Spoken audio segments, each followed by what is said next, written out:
I just like how Simone Benoit took that puck, fired it on net, get a rebound, go towards the net. Max Domi, boom, back in the net, scores.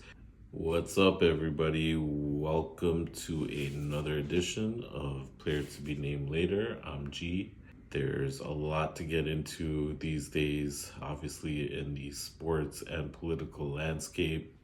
I won't get too much into political because there's just too many things to talk about, and of course we'll keep it to sports. Today I want to talk a little bit about the Leafs, a little bit about the Raptors. The Jays are wrapping up spring training and heading towards the season. Things are actually looking really positive to that end. I'm not too sure. I've changed my mind on Shapiro and Atkins. I think there's still a couple of moves that they can pull off towards the end of spring training that will still give this team some more bite, but I really like how they've looked. And I can't lie, Ross Atkins talked about internal growth and internal improvement. If Bo Bichette is going to start the season off and get into the season looking like old Bo Bichette, he was hurt last year, had a lot of issues there, so can't really, put too much blame on him. And he's starting to look good. They can pull off a last minute signing of Vladdy here and then still pivot to Bo somehow. Hopefully he doesn't hit free agency because this team's starting to look up a little bit. Let's start off with the biggest story probably in Toronto right now if you're a sports fan, and that's the Toronto Maple Leafs. They looked good last night against Calgary, winning 6-2. Austin Matthews back on the score sheet with 2 big goals. Looking like himself a little bit again, but there does seem to be something there, maybe injury-wise. I don't want to get into too much speculation, obviously, and I don't like putting a lot of bad vibes out there on the players. I think they give it their all. Towards the end of the season, things get difficult. Four Nations took a lot out of Matthews, Marner, not so much Willie, but I still think there's a lot to prove for the Toronto Maple Leafs moving forward, obviously in the playoffs. I think the whole Marner situation, the way it's unfolded, it's kind of been in the background all season and not really talked about. It's been there, been touched upon, but I think the whole Mikko Rantanen trade offer by Carolina kind of, stirred the pot a little bit with Mitch, but he has to also understand that, based on his request, he didn't want to negotiate during the season. The Leafs have to do their due diligence about checking in whether he would accept a trade, if his thinking is he doesn't want to stay in Toronto long term. The way the media and some of the fan base maybe kind of framed it, making it look like the Leafs don't want to keep Marner long term. I don't think that's correct at all. I think as a team, as a business, where they stand right now after 8-9 years of this core being together, they had to do that. So that's ruffled the feathers within the locker room a little bit, just in terms of vibes. But there's, just a couple of small things that I noticed just as a fan and from someone that just looks at it from the eye test point of view more than anything is the team's not really communicating. There's not a lot of talking. There's not, I feel like they have a good collection of players that really vibe together and we're coming together.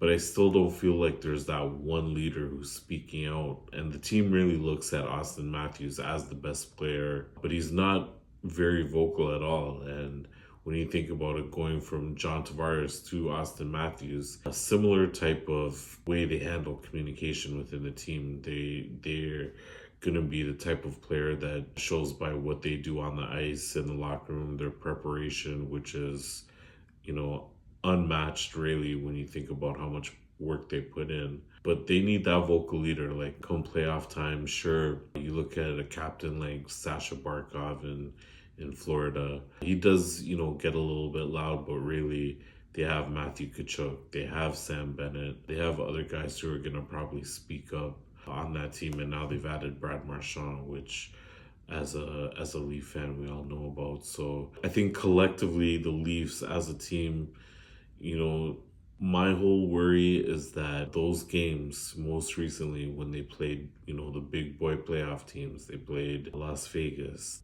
Florida, and they didn't really match up that well in terms of how they handled the game. Florida came in, no Marchand, no Kachuk, and they handled their business. They knew what they had to do. They played their game. They put pressure on the Leafs when they needed to put pressure. They played, a hard game that didn't really allow the Leafs to get into rhythm. And that's what I'm really worried about. Vegas, same thing. You look at the games they lost within that period too, giving up big leads. So to that end, with the Leafs, there's an urgency there that even after all these years, you can see in the eye test. If you have that, kind of feel for the game, it's just not there right now.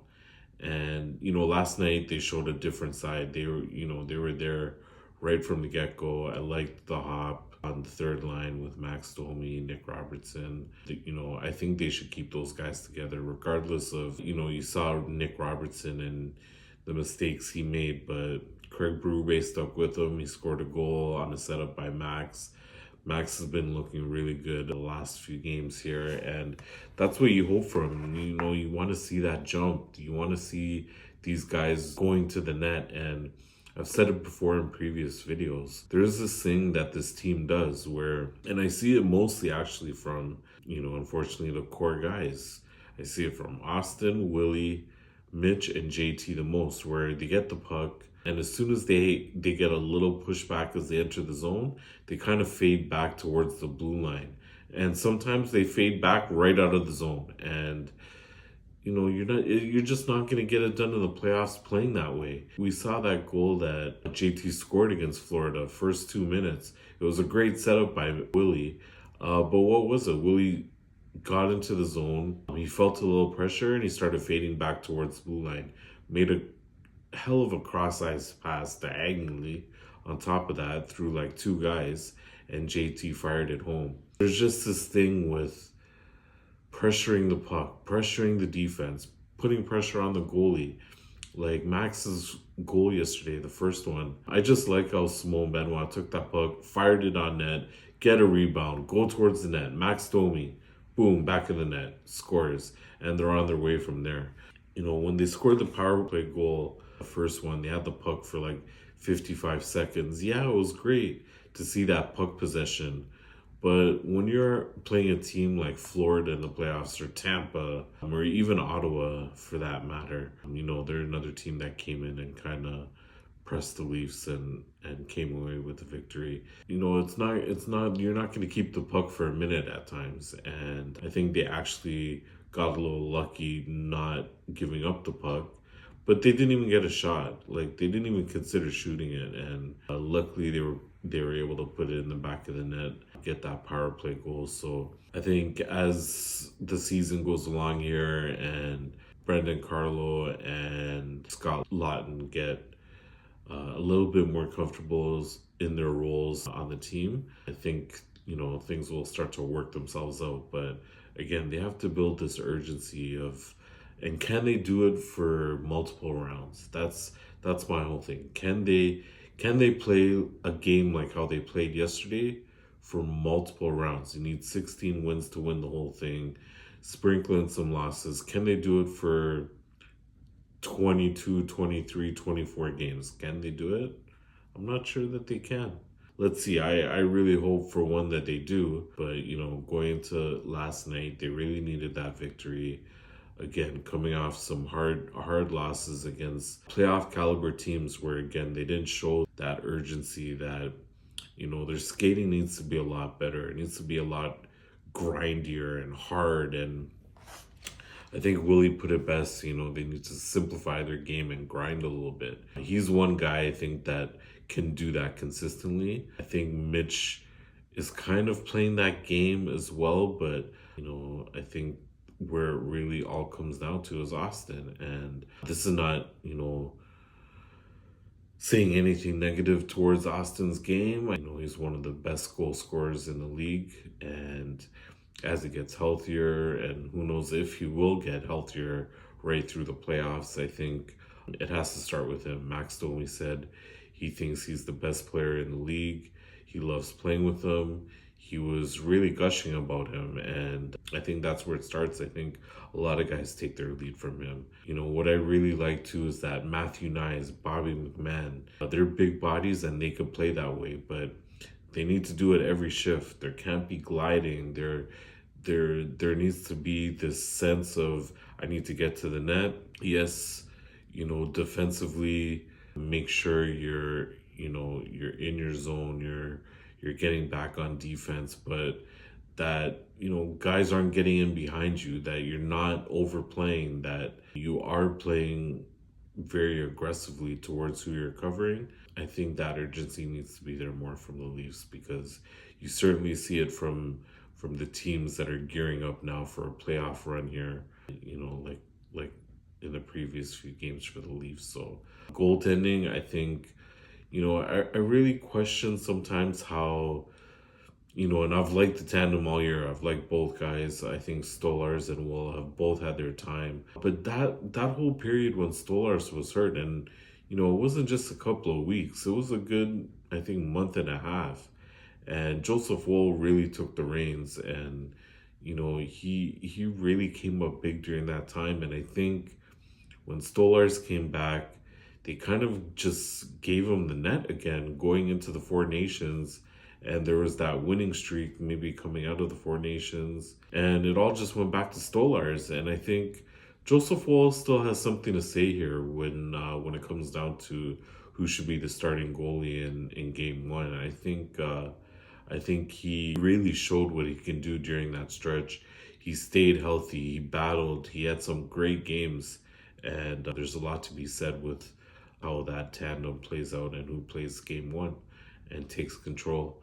Let's see. Hopefully the Leafs can stay consistent with this urgency. But if they can't play that way, like how they played last night, really for the next, you think about if they want to make a deep run, they have to play that way for the next 40 games, at least. Unfortunately, we'll be talking about the same things again as we always do when it comes to the Leafs and what they'll have to pivot to once the offseason comes. Thanks for watching this video on the Leafs. I'll be dropping a Toronto Raptors video next as well. I'm trying to get my followers up.